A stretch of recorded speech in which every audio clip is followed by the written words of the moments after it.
नमस्कार, जय माता दी। मैं हूँ आपके अपनी लाइफ डिज़ाइनर जीतू आचार्य।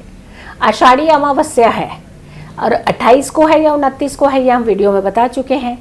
29 को ही आपने उदय तिथि के हिसाब से आषाढ़ी अमावस्या जो है वो मनानी है, लेकिन 28 जून को भी आप रात्रि के उपाय कर सकते हैं, 29 को आप सुबह के उपाय कर सकते हैं, क्योंकि तिथि आपको हम पहले भी बता चुके हैं और इस वीडियो में भी बताने जा रहे हैं। कुछ योग भी बने हुए हैं, लेकिन क्या करना चाहिए क्या नहीं करना चाहिए, कुछ चीज़ें होती हैं जो अमावस्या के दौरान कहते हैं बिल्कुल भी नहीं करनी चाहिए।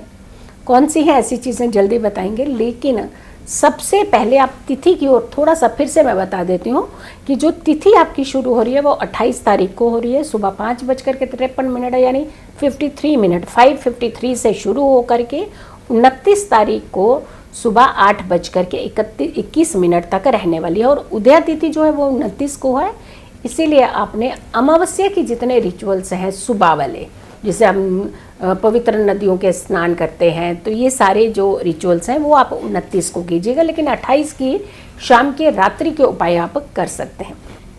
और क्या चीज़ें हमें करनी चाहिए जिससे आपको लाभ मिले, फ़ायदा मिले और आपके जीवन से कष्ट दूर हो जाए। यानी कष्ट जब हमारे ज़िंदगी के दूर हो जाते हैं तो हम बहुत सारी चीज़ें जो हैं अच्छी कर सकते हैं।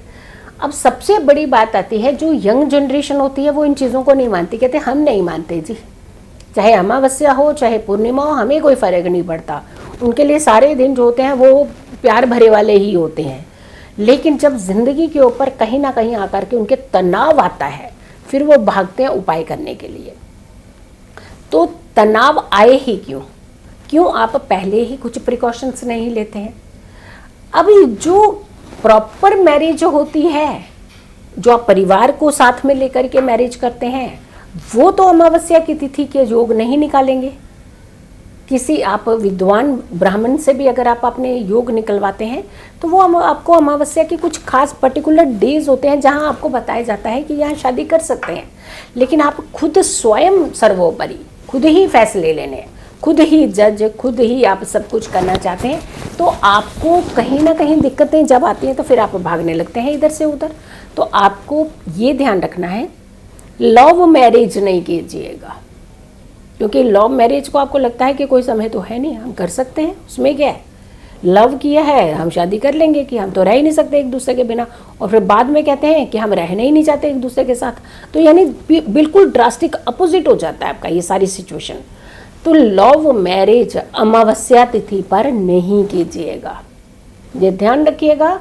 आपको हम इसीलिए बता रहे हैं कि आप फैसले तो ले लेते हैं, लेकिन उसके बाद इसका हर्जाना आप खुद भी भुगतते हैं और आपके परिवार के हर सदस्यों को भी भुगतना पड़ता है। अमावस्या की रात्रि पर लिए गए डिसीजन ज़रूरी नहीं है कि हर किसी के सही होते हैं, और ख़ास करके जिनकी कुंडलियाँ कमज़ोर होती हैं उनके डिसीजन जो होते हैं डगमगाते हैं। तो ध्यान रखने की ज़रूरत है, अमावस्या पर तिथि पर लव मैरिज नहीं कीजिए। बच्चा अगर आपके घर में संतान की उत्पत्ति, वो तो कुदरत की ऐसी चीज़ें हैं, प्रकृति की देन है, ऊपर वाले की देन है।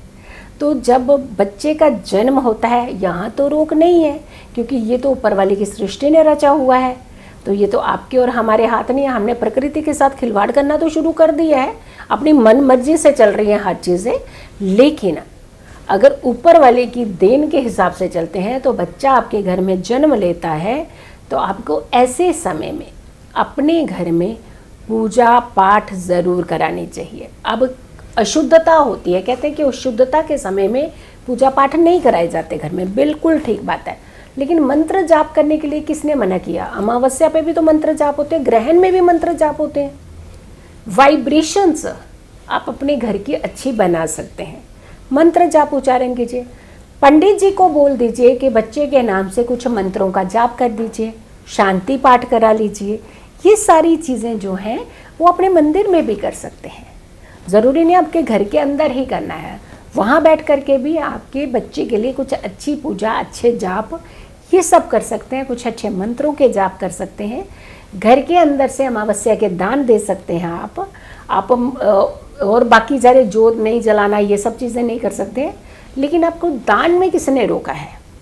दान तो आप किसी भी अवस्था में जा कर के दे सकते हैं, आप किसी को भी दान दे सकते हैं। दान एक ऐसा सहयोग होता है, ऐसे लोगों को दिया जाता है जिनको वाकई ही उन सारी सामग्री की ज़रूरत होती है। तो ये कार्य जो है आप अमावस्या के दौरान कर सकते हैं, 28 को भी कर सकते हैं और 29 को भी कर सकते हैं। तो दोनों दिन आप ये दान की प्रक्रिया को कर सकते हैं। अमावस्या की तिथि पर आपको शिव की पूजा बहुत अच्छी मानी जाती है, शनि पूजा बहुत अच्छी मानी जाती है, हनुमान जी की आराधना बहुत अच्छी मानी जाती है, जप तप दान बहुत अच्छा माना जाता है, पवित्र नदियों का स्नान बहुत अच्छा माना जाता है, गंगा जल का पूरे घर में छिड़काव, अपने ऊपर छिड़काव बहुत अच्छा माना जाता है। आप सोचिए कितनी सारी चीज़ें तो अच्छी मानी जाती हैं, बट हम करते ही नहीं हैं। करेंगे, वहाँ बाउंडेशन है, जहाँ बाउंडेशन नहीं रखनी है वहाँ बाउंडेशन रखते हैं, लेकिन जहाँ बाउंडेशन रखनी है वहाँ नहीं रखते हैं। नहीं, क्या क्या करना चाहिए अब ये समझिए।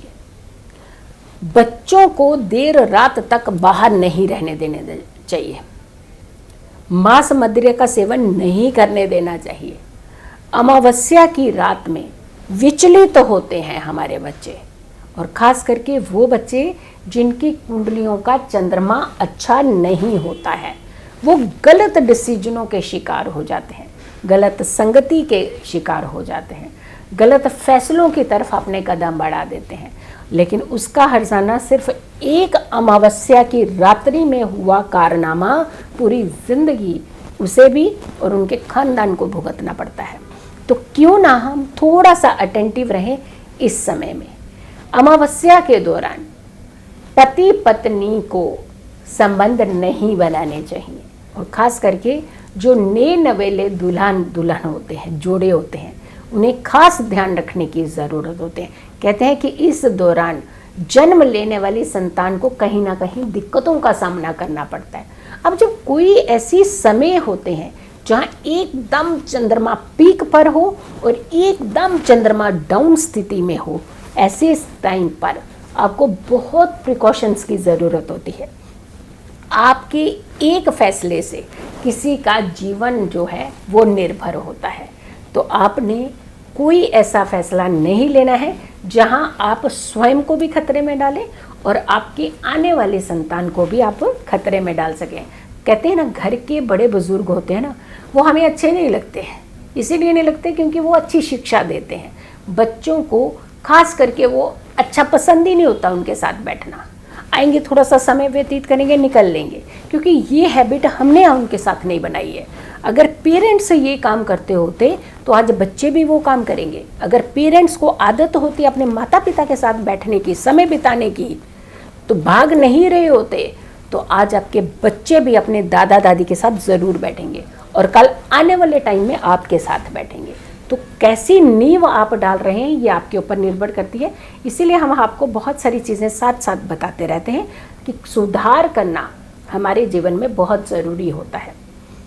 अमावस्या तिथि में पिंडदान करना, तर्पण करना, पवित्र नदियों के स्नान करना, पितरों के निमित्त दीपक दान करना, अन्न का दान करना, वस्त्र का दान करना, ये सारी चीज़ें अमावस्या के दौरान करने से बहुत ही शुभता देते हैं।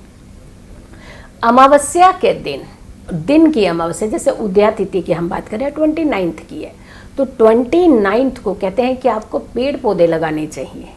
पेड़ पौधे लगाने से आपको बहुत अच्छा शुभ फल मिलता है। अमावस्या तिथि पर कहते हैं कि शमशान घाट में जाकर के अगर आप ईंटों का दान करते हैं तो भी आपको बहुत फ़ायदा मिलता है, लाभ मिलता है। आपके कर्मों में भी वृद्धि होती है, सुधार होता है, आपके बहुत सारे कार्य जो अड़चने होती हैं वो ठीक होते हैं, और आपका स्वास्थ्य जो होता है वो बहुत अच्छा होता है। तो अमावस्या के दौरान आप इस तरीके की एक्टिविटीज़ जो हैं वो भी कर सकते हैं, ये भी ध्यान रखने की ज़रूरत है। खूब पूजा कीजिए, खूब पाठ कीजिए, जप तप कीजिए, दान कीजिए, अच्छे भाव रखिए, गलत संगति से बचिए, मदिरा से बचिए, सेवन नहीं करना चाहिए मांस मदिरा का। ये आपको कहीं ना कहीं परेशानी की तरफ ले जा सकता है। मेरी इस वीडियो को आपने बहुत सारे लोगों तक ज़रूर पहुंचाना है। अगर आप लोगों ने अभी तक मेरे चैनल को सब्सक्राइब नहीं किया है तो ज़रूर कीजिएगा, वीडियो शेयर कीजिएगा, सुबह का राशिफल ज़रूर देखिएगा।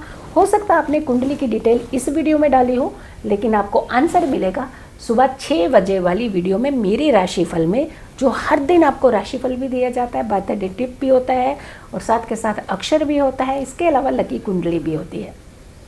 जल्दी हाजिर होंगे एक अच्छी वीडियो के साथ, तब तक के लिए नमस्कार।